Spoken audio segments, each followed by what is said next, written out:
Olá, irmãos, a paz do Senhor Jesus, tudo bem com vocês? Vou dar continuidade naquela série, pensando em Romanos, Gálatas e Calvinismo. Esse vai ser o vídeo número 11. Não assistiu? Assista os vídeos anteriores, porque eu não vou poder repetir tudo, buscar tudo de volta na memória dos irmãos. Se vocês assistiram os vídeos e não está entendendo o que eu estou falando aqui, então quer dizer que você tem que assistir pelo menos o vídeo 9, 10 novamente, para pegar isso daqui. Tá? Coloca no YouTube, velocidade rápida, só para recapitular tudo. Romanos 4, tá certo? Romanos 4, eu vou ler. A finalidade aqui do aprendizado é mostrar a transição das alianças, mostrar como o calvinismo ensina coisas erradas, malignas, você tem que se desviar disso. E não somente se desviar, você tem que também ter respostas e fechar a boca de quem quer mostrar um Deus que não existe nas Escrituras, um tipo de salvação que a Escritura não mostra, um tipo de vida eterna que a Escritura não fala, um tipo de Paulo que nunca existiu nas Escrituras, um tipo de ensino que não é bíblico. Você tem que ter respostas para poder ensinar o que é certo, para ensinar o que é verdade, não é? Todo mundo quer ensinar o que é verdade. Então, vamos contextualizar tudo que se usa sem contexto. Romanos 4. Eu vou ler aqui, vou explicar alguns pontos, irmãos. Eu não quero sair batendo sobre tudo, não dá para explicar tudo certinho, tudo passo a passo, porquê dos porquê. Eu vou focar nos pontos que eu quero focar. E lembra daquelas perguntas que eu falei que existe, perguntas estratégicas nas cartas do apóstolo Paulo? Eu vou estar destacando essas perguntas e explicando alguns pontos. Você pode ver em Romanos e em Gálatas, não sei se você já viu isso, eu pedi para os irmãos verem isso nos vídeos passados. Na epístola de Romanos e de Gálatas, Paulo vai ter várias perguntas. E quando você analisa o estilo dessas perguntas, vocês vão ver que são perguntas tendenciosas. Eu vou repetir só essa parte, tá? Perguntas tendenciosas que ele aplica sobre o seu próprio ensino. E logo em seguida ele dá a resposta, sabe, acabando com aquele tipo de pergunta. Que, na verdade, acabando, eu digo, ensinando o que é certo, ele destrói aquele pensamento. Na verdade, a pergunta do apóstolo Paulo era afirmações na boca das pessoas. Afirmações de pessoas que ouviam os seus estudos e, compreendendo errado, torciam as suas palavras. Isso é fato, isso o apóstolo Paulo permite que a gente enxergue nas Escrituras. Eu chamo de mensagem secreta, porque eu nunca vi pessoas ensinando isso. Não estou falando isso porque eu sou o único. Eu não vou ser o único a ensinar isso. Muitas pessoas vão ensinar isso, mas até hoje eu não vi. E isso faz parte daquelas mensagens secretas que estão na palavra de Deus. O próprio Deus, inspirando o apóstolo Paulo, que deu todo o entendimento para Paulo, ele monta mensagens secretas para o nosso tempo. Ele permite que a gente possa remontar peça por peça do contexto no qual Paulo escreveu as cartas, que é um contexto de transição de alianças, aí a gente interpretar as palavras do apóstolo Paulo naquele contexto, sem validar o contexto no qual foi escrito as cartas. Paulo escreveu as cartas num contexto onde tinha templo de pé, num contexto onde tinha pessoas pregando salvação por obras da lei, não por qualquer tipo de obra, por obras da lei. Paulo pregava a salvação por obras. Obras da lei? Não, obras da fé. Ele pregava a salvação por obras da fé.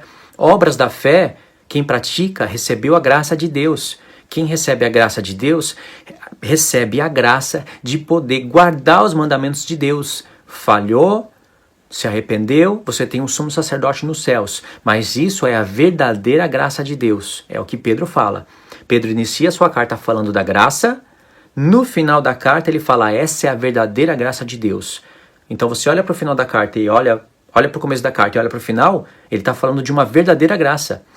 E no decorrer da carta, no meio dela, você vai ver que Pedro fala dos mandamentos de Deus, de coisas que nós temos que praticar, de pessoas que foram chamadas, receberam do Espírito, receberam os mandamentos, mas acabaram se esquecendo dos seus pecados anteriormente purificados, e Jesus purifica pecados na cruz.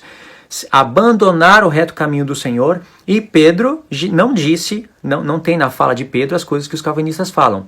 É porque eles nunca foram salvos. Receberam purificação dos seus pecados. Acorda. Receberam o mandamento do Senhor. Se extraviaram do reto caminho. Pedro não disse, mas é porque nunca, na verdade, nunca foram salvos. Eles se enganaram. Essa fala maligna está na boca de calvinistas e até de contradizentes que dizem, eu não sou calvinista, mas prega que o homem não perde a salvação. E quando olha para esses textos, fala, mas na verdade eles nunca foram salvos. Você mostra, na verdade eles nunca foram salvos. Você mostra, na verdade eles nunca foram salvos. É um chip, um negócio na cabeça que a pessoa não sabe falar outra coisa. Como que um homem que recebeu eu fico até bravo, como que um homem recebeu purificação dos seus pecados na cruz? Abandonar o reto caminho do Senhor, os mandamentos, e vai dizer que não foram salvos. Foi salvo ou não foi uma pessoa dessa? Claro que foi salvo, perdeu a salvação. João fala que tem pessoas que não têm a vida eterna permanente em si. Se João cresce que uma pessoa recebe a vida eterna e não perde, ele jamais poderia falar de pessoas que não têm a vida permanente em si. Nós temos a vida eterna, porque nós temos Cristo, a promessa dele e tudo. Se nós morremos sendo pessoas que vamos estar com Cristo, vamos sempre nos arrepender de falhas que nós vamos cometer, mas reconhecer o Senhor, não se desviar do caminho, nós temos a vida eterna. E quando a gente morrer, selados com o nome do Senhor, nós somos dele. Mas aqui nesse tempo, a gente pode perder a vida eterna. Então a gente pode não ter a vida eterna permanente em nós. Isso não anula a soberania de Deus de maneira nenhuma. Pelo contrário, mostra a justiça de um reino justo, de um reino onde vai ter julgamentos justos. Entende, irmãos? E olha que ainda nem li Romanos 4, meu Deus. Enfim, valeu a pena essa explicação, valeu? Então nós estamos falando da graça, verdadeira graça, fé, obras da lei. Vamos ler aqui Romanos, eu vou explicar para vocês alguns pontos. Paulo diz, que pois diremos ter alcançado Abraão, nosso pai segundo a carne? Porque se Abraão foi justificado por obras, tem de que se gloriar, porém não diante de Deus. Um ponto aqui. Porque se Abraão foi justificado por obras, tem de que se gloriar, porém não diante de Deus. Aqui Paulo vai falar que Abraão não foi justificado por obras. Não está escrito obras da lei. Assim como em Efésios não está escrito obras da lei. Mas o contexto, no capítulo 3, no capítulo 2, no capítulo 3, e no decorrer da fala, Paulo está falando das obras da lei. Não precisa estar escrito obras da lei em todos os lugares. Abraão, pai da fé, que ele vai mostrar aqui e tudo mais, esse assunto surgiu por causa de Romanos 3, 27. Lembra que ele fala, o homem é justificado pela lei da fé. E ele está explicando aqui o que é a lei da fé. Quando você vai ver o que é a lei da fé é muito mais do que você imagina. Não é só a graça. A minha graça te basta. Pecou? Minha graça te basta. Não precisa guardar os mandamentos para ser salvo. Aliás, eles são pesadíssimos. Quando você tenta guardar, você vai ver que você não presta, aí vem a minha graça. Então, até o fim da vida, a minha graça. Ou seja, você vira um relaxado. Além de contradizente, você vira um relaxado. Porque a graça de Deus te basta, não é? Irmãos, graça de Deus não é nada disso que o calvinismo ensina. Nada. Eles ensinam um lado da moeda só e ainda torcido. Quando Deus veio até você, ele não veio porque você era bom ou mal, fez obras boas ou más. Ele veio até você pela palavra e te chamou. Uma vez que você conhece os mandamentos de Deus, conhece como você tem que andar diante dele, é a graça de Deus sobre você. Ele está te chamando para um reino consciente, aonde vai te colocar para julgar outras pessoas. Como é que você vai aplicar um julgamento em pessoas que poderiam ter sido salvas por Deus, mas Deus não quis salvar, sendo que elas eram pecadoras assim como você? Como é que você vai amar uma pessoa dessa como a si mesmo? Você não queria que isso acontecesse com você. Você não queria que o seu vizinho fosse salvo e você não. Porque Deus quis salvar o seu vizinho e não você. Sendo assim, como que você vai amar o seu próximo como a si mesmo? Como Deus vai mandar você amar o seu próximo como a si mesmo se ele mesmo não amou? Então essa mensagem é bonita para quem é calvinista, para quem se acha eleito. E como que você vai aplicar um julgamento justo na humanidade? Se Deus estaria revelando o seu evangelho dessa maneira, como seria justo? Então Deus não está falando nada disso. O que Paulo está falando aqui, ele está combatendo obras da lei, contexto bíblico.